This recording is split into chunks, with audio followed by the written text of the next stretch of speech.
धडकरी रंगणी धडकरी रंगणी मोरया आळवी तो स्तवनी मोरया आळवी तो स्तवनी मोरया आळवी तो स्तवनी श्री गणराया विघ्ने हराया श्री गणराया विघ्ने हराया धडकरी रंगणी धडकरी रंगणी मोरया आळवी तो स्तवनी मोरया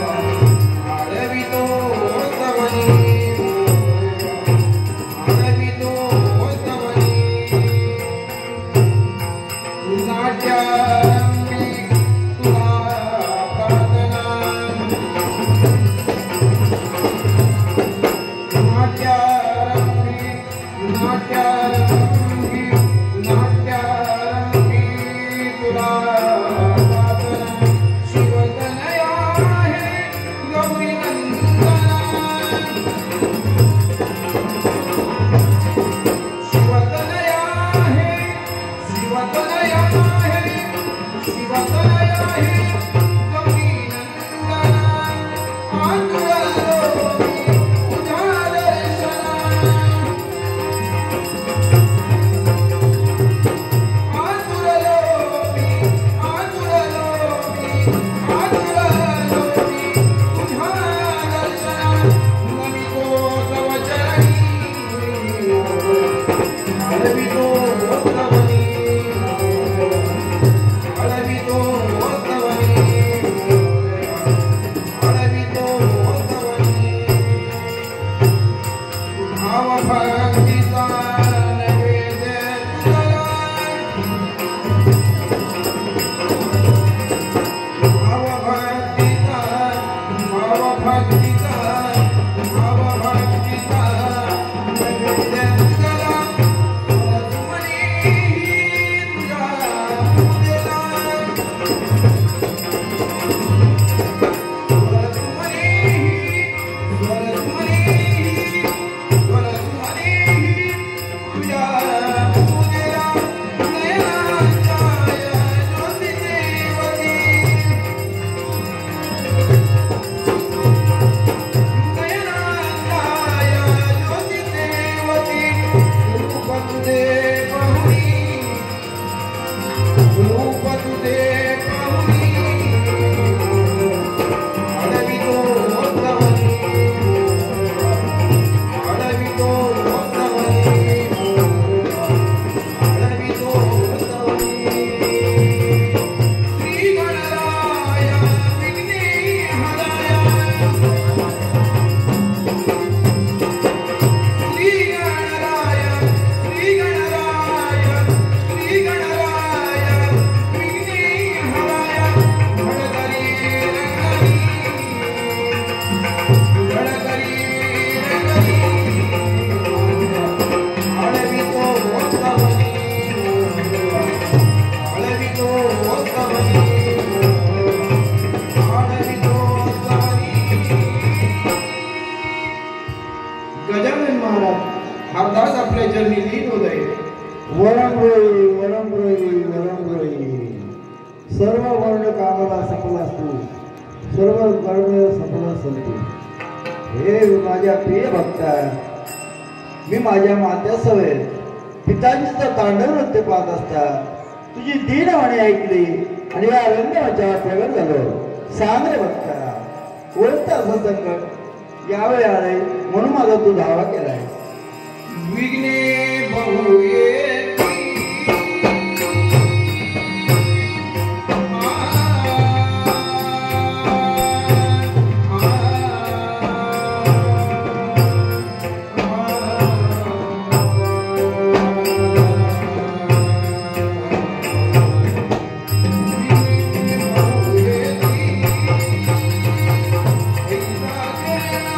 रंग भरू दे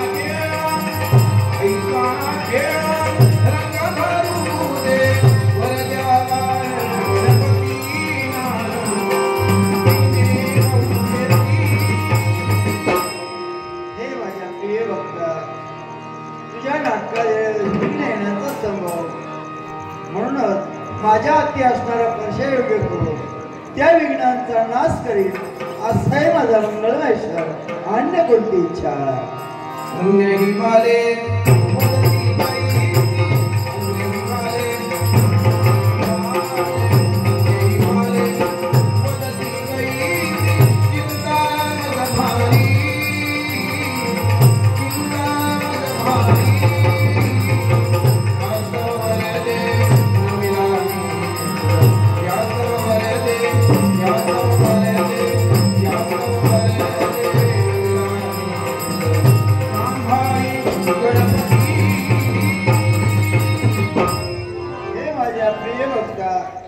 तुझ्या नाटकात असणारी पात्रे अज्ञान बालके शून्य होऊन देवकृती गरजपतीप्रमाणे भाषण करतील, गणगंधर्वाप्रमाणे गायन करतील आणि अष्टरम्माप्रमाणे नृत्य करतील, असा सरस्वती जीवर वास दिला असाही माझा मंगलमय ईश्वर.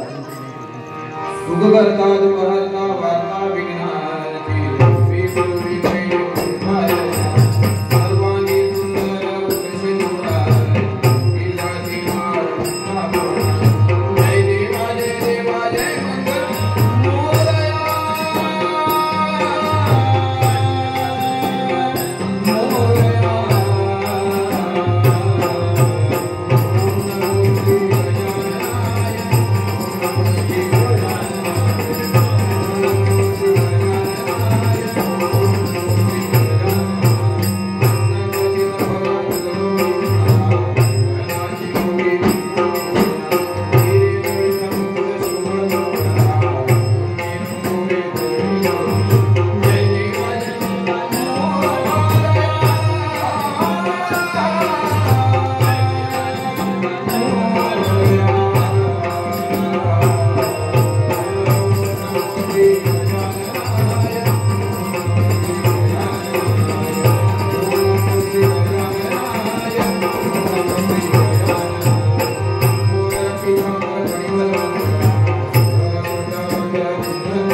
निघाले कैलासी शिवसुता भजावे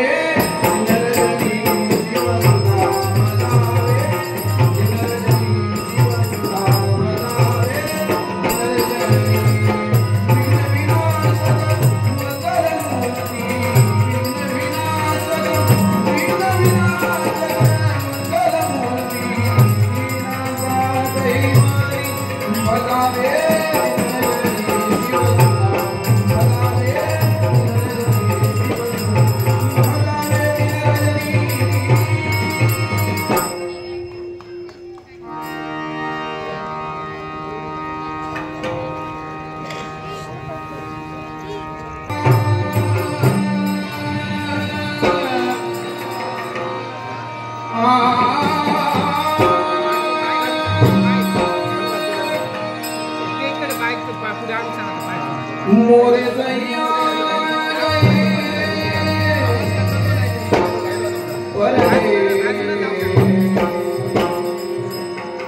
मोरे सैया गए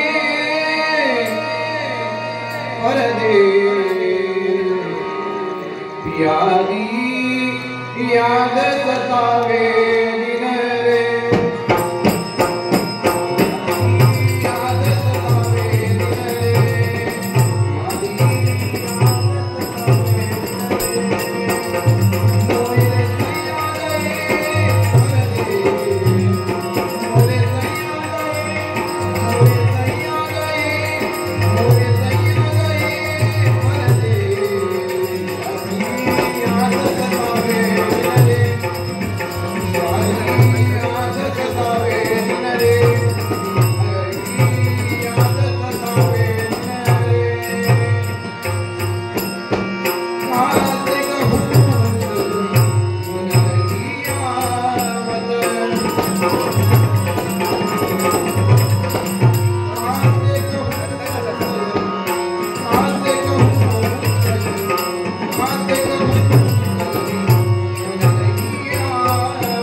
त्यासाठी या नादाची सतत धडपड चालू असते.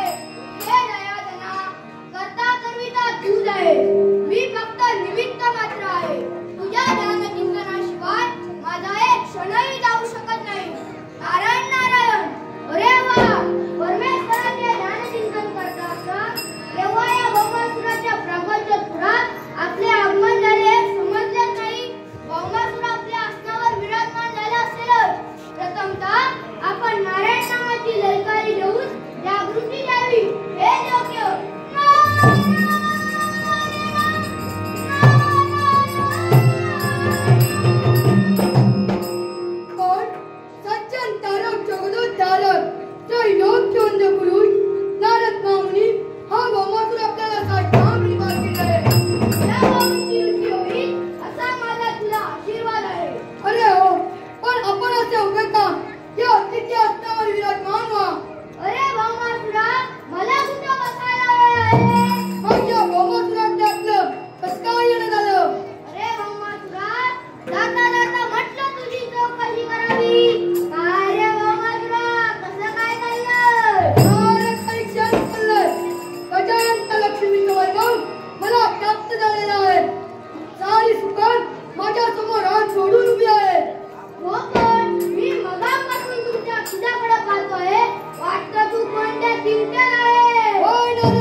तुला सांगतो त्याप्रमाणे वागावे लागेल.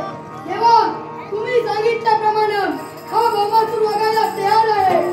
भौमासुरा, तुला जर बरकत पाहिजे असेल तर तुला 16,000 कुमारिकांची विवाह करावा लागेल.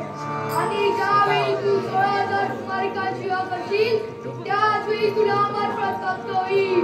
म्हणजे मला अमरपद प्राप्त करण्यासाठी 16,000 कुमारिकांची विवाह करावा लागेल.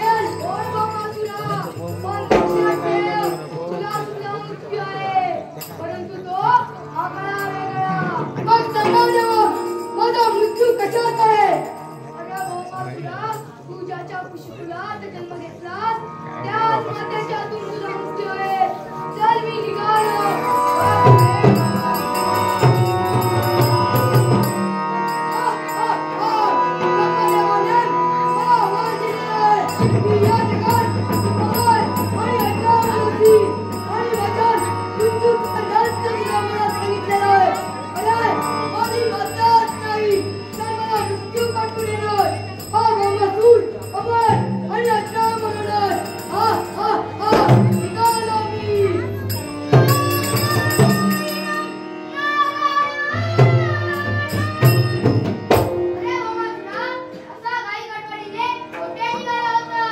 तुला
विजा काळी असणारे सुंदर अमृत आणि नंदनवनातील पारिजात काही येताना घेऊन ये.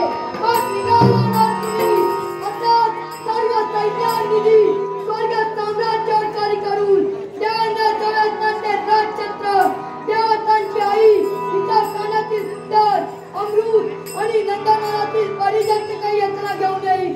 तरच नावाचा भावती निघालो मी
द्वारकाधीश बलराम दादांचा जय जयकार असो. द्वारकाधीश बलराम दादांचा जय जयकार असो. हा जल्लोष कानी करतात मन कसा आनंदाने द्विगुणित होतोय. हे माझ्या यादव बंधूंनो, तुम्हाला माझा शुभ आणि मंगलाचा तऱ्हेचा आशीर्वाद आहे. जरा संघाच्या त्रासातून मुक्त होण्याकरिता माझ्या कृष्णानं म्हणजे माझ्या कानानं सागराच्या मध्यभागी एका खांबारी द्वारका बसवली आणि श्रेष्ठत्वाचा मान म्हणून या द्वारकेचा अधिपती मला बनविले. त्या दिवसापासून या 56 कोटी यादवांना योग्य रीतीने न्याय देण्याचं कर्तव्य हा द्वारकाधीश करतोय. अन्यायाला कडक शासन केलं जात आहे. गजानन तुमचं वैभव माझ्या पायाशी लोटांगण घेत आहे. साली सुद्धा या द्वारकाधीशासमोर हात जोडून उभी आहे. माझा लाडका बंधू कृष्ण ज्याला कित्येकदा सांगितलं की राजकारणाकडे लक्ष दे, पण त्याला आहे कुठे वेळ. आज सांगतो त्या भक्ताला भेटायला गेलो होतो. उद्या सांगतो त्या भक्तिनीला भेटायला गेलो होतो. आज त्याला सांगितलं होतं की वेळेत राजदरबारात ये, पण हा राहिला तरी कुठे कोणास ठाऊक. येऊ दे, त्याच्याशी आज मुळीच बोलणार नाही. यादव, तुम्हाला माझा आदेश आहे की आज या कृष्णाची कोणी बोलायचं नाही. मोहन मुरलीवाला, मोहन मुरलीवाला.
राजकारभार कसा चालवावा, न्यायदान कसं करावं हे तुला नको का करायला.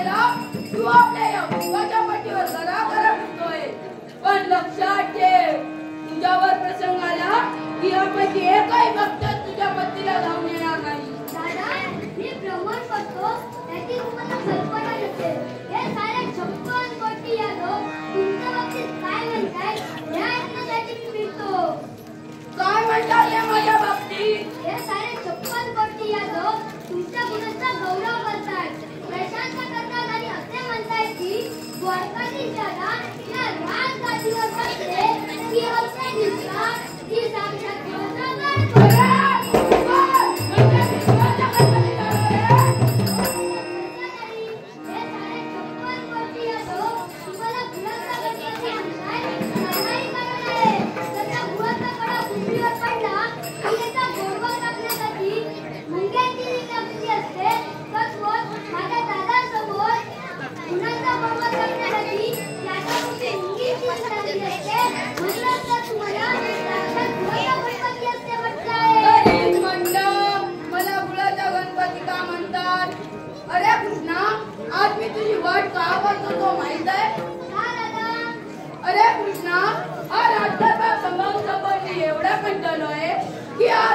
सांगतो की मी आज जाणार म्हणजे जाणार.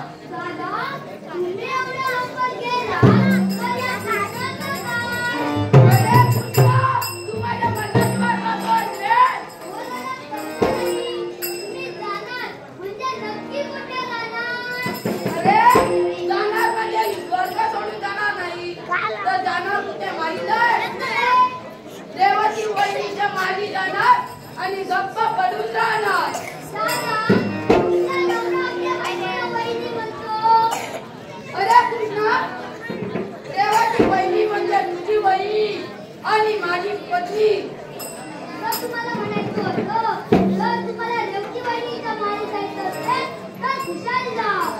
अरे कृष्णा, मी तुला सांगतोय, मी येईपर्यंत तुला राजगादीवर बसून राहायचं, नाहीतर जाशील त्या भक्तिनीचं दर्शन घेण्यासाठी. दादा, तुम्ही मुळीच चिंता करू नका. तुम्ही पुन्हा येईपर्यंत या द्वारकेचा सांभाळ करण्याचं कार्य करी. निवांत जा तुम्ही. निघाला मी कृष्णा.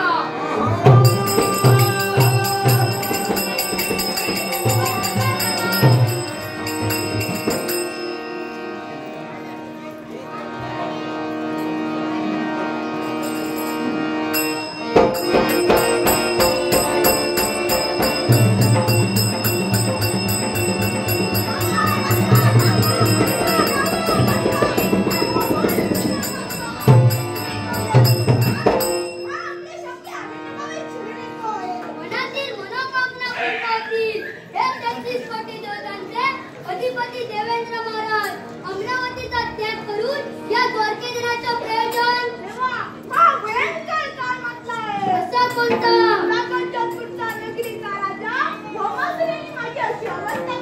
पण बहुमासूर नावाचा असुरमधला आणि त्याला तुझं जीवन कष्ट केलं म्हणून आपल्या इथपर्यंत येणं झालं.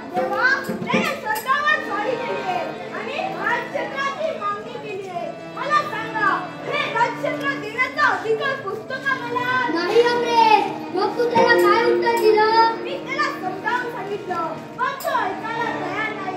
शब्द वाढवत गेला. त्याचे रूपांतर एका युद्धात झालं.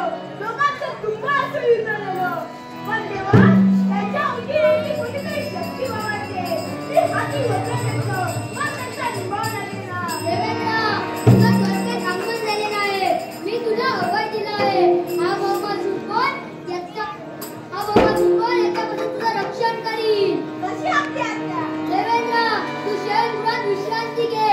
मी बहुमासूर कोण त्याचा मी शोध घेईन. चला तर मग.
गोकर गाणं पोटात त्या रुक्मिणी देवीचं तरी काय चुकलंय?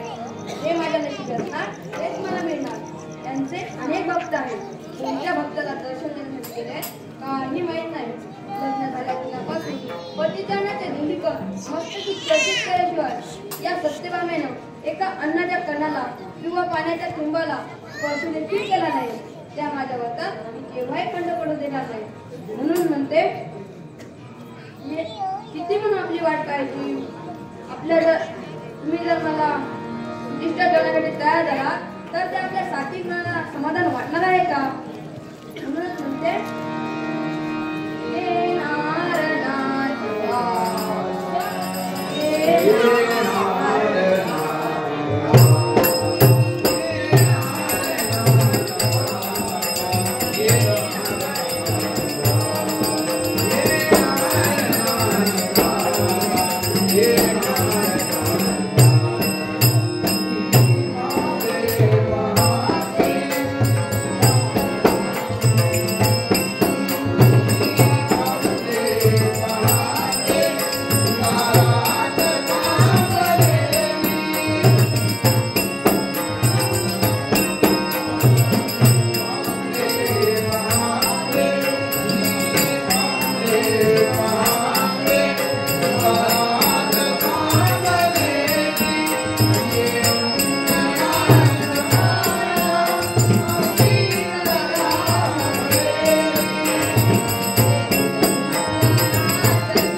देवाच्या सेवेसाठी एक परिचयाचं फूल आणलेलं आहे.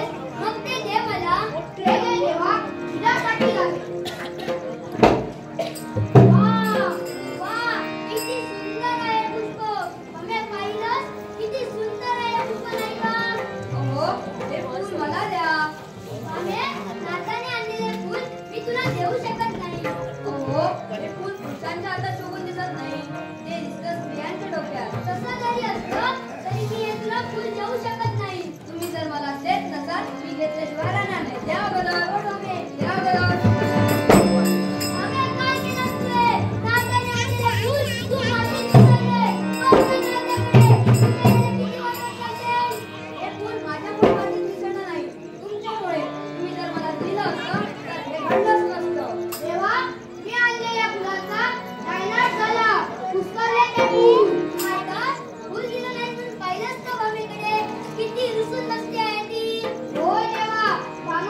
घेतली आहे. मी आता शांत विश्रांती घेण्यासाठी जाते.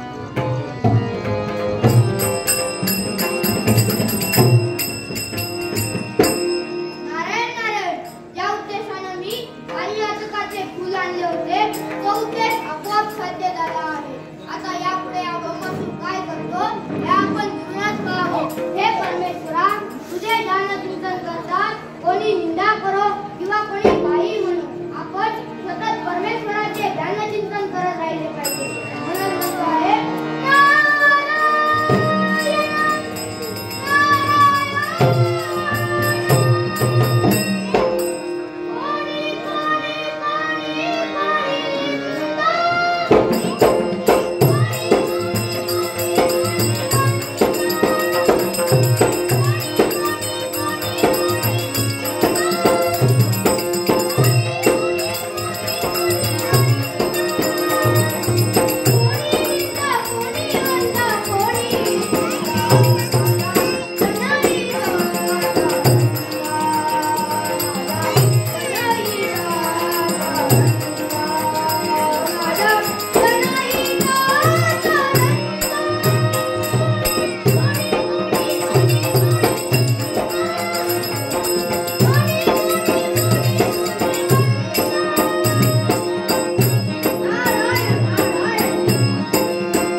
बाबा तुम्ही माझं लग्न ठरवलं आहे की काय? आणि याला माझी कल्पना सुद्धा नाही. आहे बाबा, तुझं लग्न ठरवलं नाही अथवा तुझ्यासाठी मलाही पाहिजे नाही. या राज्यातील प्रत्येक व्यक्तीला व्यक्ती स्वातंत्र्य आहे आणि ते व्यक्ती स्वातंत्र्य हिरावून घेणारा कोण? तर माझी बात आणि तुला सांगितल्याशिवाय कसं काय लग्न ठरवे? म्हणजे बाबा तुम्ही अजून माझं लग्न ठरवलं नाही? नाही बाबा, आज माझ्या हाताने माझी बात उघडून दिसली. शंभर पुत्र असण्यापेक्षा त्यासाठी सद्गुणी आणि सुविचारी एकत्रित बात तुझी भाग्यवान तर मीच आहे. तिला तुमच्यासारखे विचारवंत पिताजी लावले. मला माहिती आहे तुम्ही माझी प्रत्येक इच्छा पूर्ण करू शकता. माझ्या मैत्रिणी म्हणत होत्या तू माझ्यासमोर पाहण्यासाठी ये, पण मी म्हणाले मला बाबा पाठवणार नाही. पण त्यात म्हणाल्या तुझ्यावर बाबा एवढं प्रेम करतात, तुला पाठवणार नाही का? कुणाला कुठे पाठवणार? बाबा त्या वनसोबा पाहण्यासाठी जाणार आहे आणि त्यांनी आजच जायचं ठरवलंय. असं जरी असलं तरी मी तुला पाठविणार नाही. म्हणजे बाबा तुम्ही मला पाठवणार नाही? मीच नाही.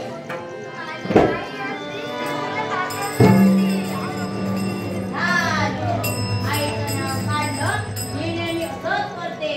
मी कधी नाही म्हटलं मी आईचं नाव काढून मला भावनिक बनवते. मला याला काही पर्याय नाही. होय, मी काय म्हणतो? म्हणजे बाबा मला तुम्ही पाठवणार? हो बाबा, पण माझे एकच आहे. बाबा तुम्ही मला पाठवणार असतात तर मी तुमची कोणतीही एक मान्य करू शकते. होय, तो वैकुंठचा नारायण स्वर्गाला जाण्यापूर्वी पुनश्च राज दरबारी यायचं. हा बाबा मी हा वैकुंठचा सूर्यनारायण आपल्याला जाण्यापूर्वी मी पुनश्च दरबारी येते हा बाबा, मी येते.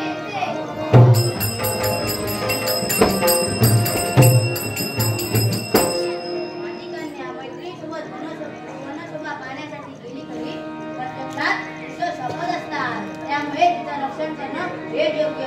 म्हणून मी तिथपर्यंत जावे असं मला वाटतं.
तुम्ही सोन्यासारखे चकाकतात. अगं बाई, तिला आवाज कुणाचा येतोय?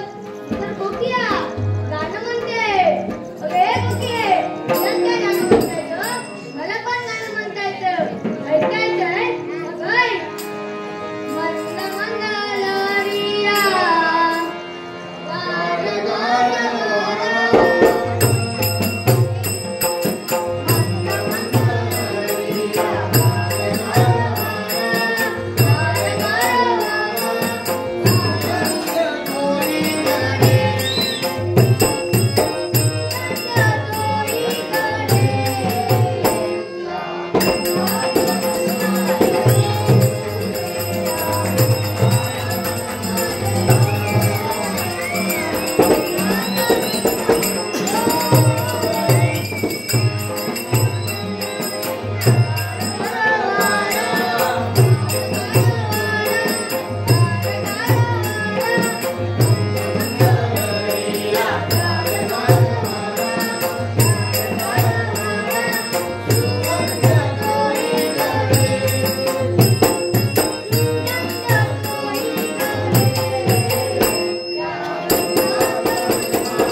आहे. आता तू चिंता करू नकोस. तुझ्यावरचा संकट मी दूर केलेला आहे. हे ममता, मी तुला नमस्कार करते. त्यामुळे आज माझी अबू वाचली. सांगा, तुमच्या अक्कलांची परतफेड मी कशी करू? माझ्या उपकारांची परतफेड करण्याची तुला काही गरज नाही. मला तुमच्या अक्कलांची परतफेड करायलाच पाहिजे. जर का तुला माझ्या उपकारांची परतफेड करायची असेल तर तू चाल माझ्या समोर. काय तुमच्या समोर आणि कुठे? मी ज्याचे न्याय देते हे सुंदरे, तुला पाहताच क्षणी तुझ्याविषयी मला आत्मीयता निर्माण झालेली आहे आणि तू माझ्या आयुष्याच्या अंतापर्यंत माझी पत्नी म्हणून माझ्या समोर चल. मी तुझ्या समोर उभी देणार नाही.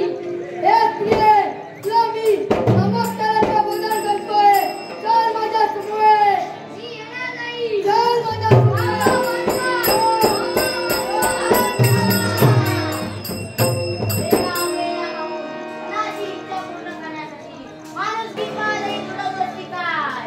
मला अडविणारा तू आहेस तरी कोण?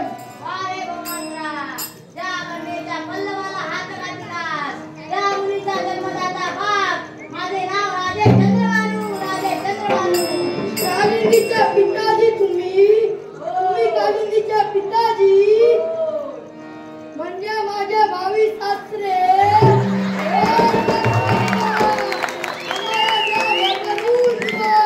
आणि आपलं लग्न लावून द्या.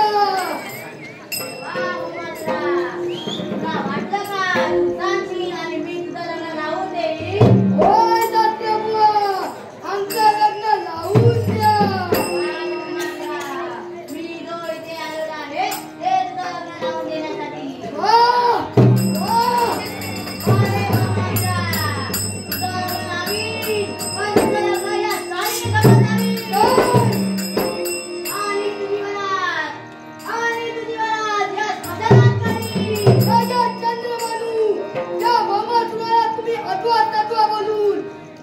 तुम्ही वाईट केलं. आता तुम्हाला सोडणार नाही.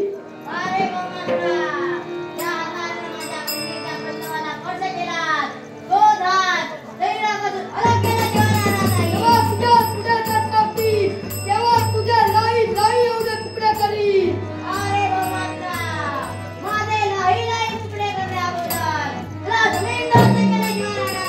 जर काय तुला पाहिजे असेल तर होऊ दे तुझ्या माझ्या हिताला सुरुवात.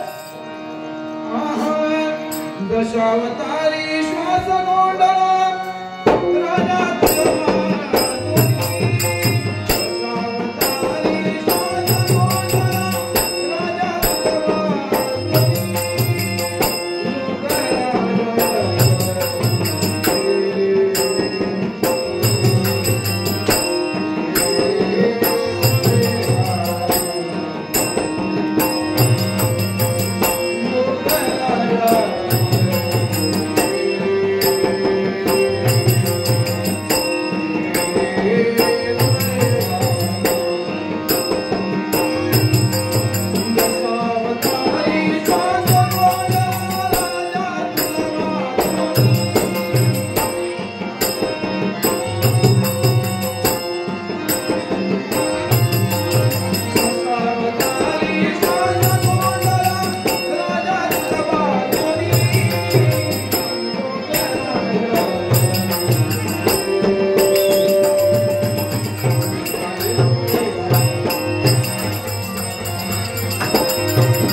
मी सांगितलं होतं की मी येईपर्यंत या राजगादीवर बसून जा, पण आज गेला तरी कुठे? अरे कृष्णा, कृष्णा, अरे कृष्णा, काय हो दादा? अरे कृष्णा, तू तर मगाशी इथे नव्हतास. दादा मी इथेच होतो. अरे कृष्णा, मी माझ्या पोटाच्या डोळ्याने पाहिलं की तू इथे नव्हतास. दादा तुम्हाला काहीतरी वाद झाला आहे. असू दे. दादा तुमच्या अन्याय शिरसावरच्या मागे या सिंहासनावर अधिष्ठित होऊन साऱ्या जनतेला न्याय देण्याचं कार्य केलं आहे. आता तुमची जबाबदारी तुम्हीच सांभाळा. पण असा प्रकार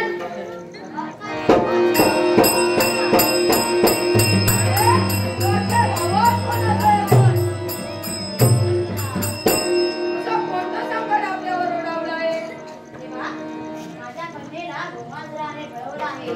कोण? भौमासूर. त्याने तुमची कन्येला पळवलं आहे. पुढे घाबरू नका. हा द्वारकाधीश बलराम अजून जिवंत आहे. कृष्णा, निघालो. असा आपला गजर पुरात होतो आणि त्या भौमासुराचा घात करून येतो. निघाला मी.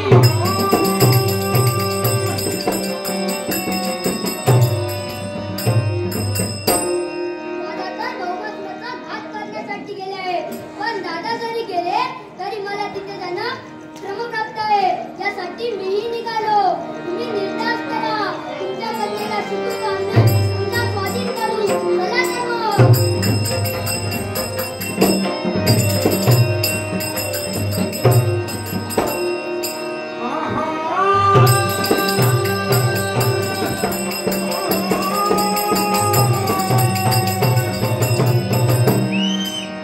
मनातील मनोकामना पूर्ण करण्यासाठी मी 6,000 कुमारिकांना कैद केलं आहे आणि आज शुभमुहूर्तावर मी त्यांच्याशी विवाह करणार आहे. हा भौमासूर अमर आणि अजरामर होणार. जय ज्योतिरादिपती होणार. हा हा हा.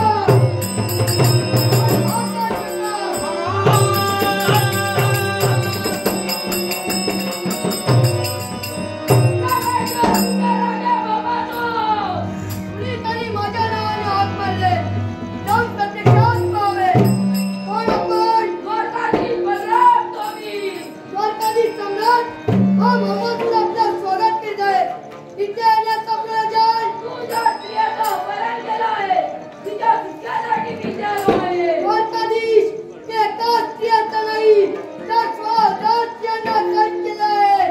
जर का तुम्ही त्यांची मुक्तता करण्यासाठी आला असाल तर त्या मार्गाने तुम्ही पडू नका.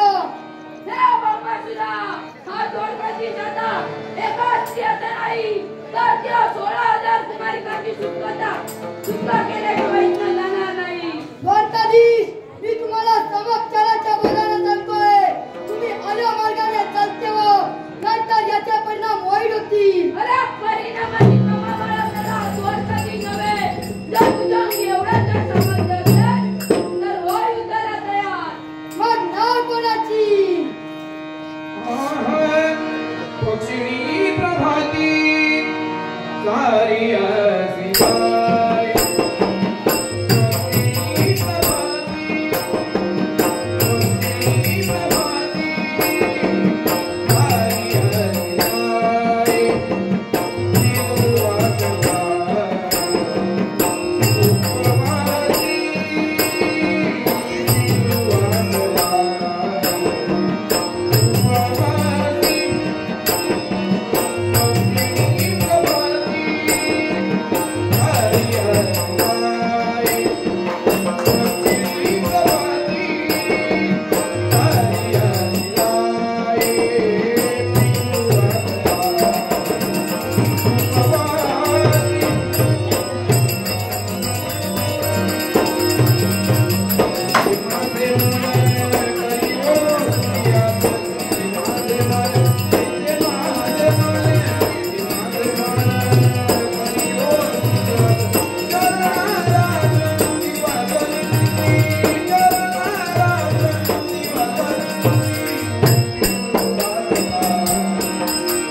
त्या स्त्रियांना का काढते हे तुला माहित आहे का? आज शुभ मुहूर्तावर मी त्यांच्याशी विवाह करणार आहे. अरे विवाह दोघांच्या मर्जीने केला जातो. जर का त्यांची इच्छा नसेल तर हे तुझं कार्य सफल होणार नाही. त्याच कार्य बहुमातूर सफल करून दाखवेल. म्हणजे तू त्याच्याशी जबरदस्तीने विवाह करशील. अरे हे तुला शक्य तरी आहे का? हा गोपाळ कृष्ण या जगात असेपर्यंत हे द्वारकाधीशा, मी करणाऱ्या लग्नात जर का कोणी आणला तर या जगाच्या त्या बहुमातूर करेल. तर तुला शेवटी तुझे पंचप्राण गमवावे लागतील. चालेल. हा गोपाळ कृष्ण तुला युद्धाचा आवाज दिलाय. घे हाती शस्त्र आणि हो बनण्याला तयार. लग्न कोणाची?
माझी पत्नी नको की काय तू नको करू तू तुझ्या प्राण्याचा रक्षण कर म्हणजे झालं काय सांगणार काळाला मला पत्नी हवी आणि तो सांगतो आपल्या पत्नीला मारायला.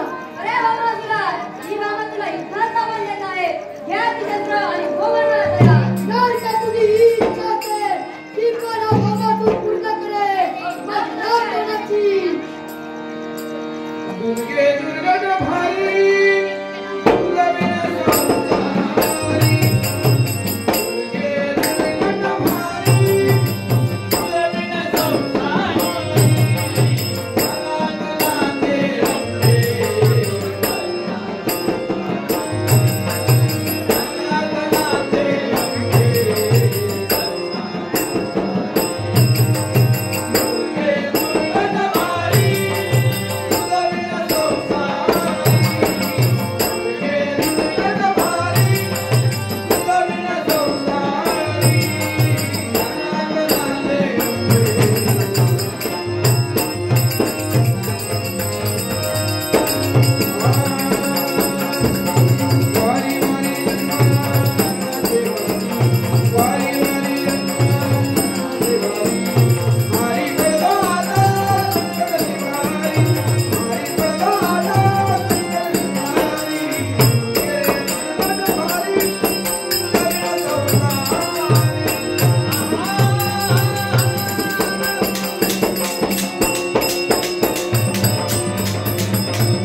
मालिनी माझ्या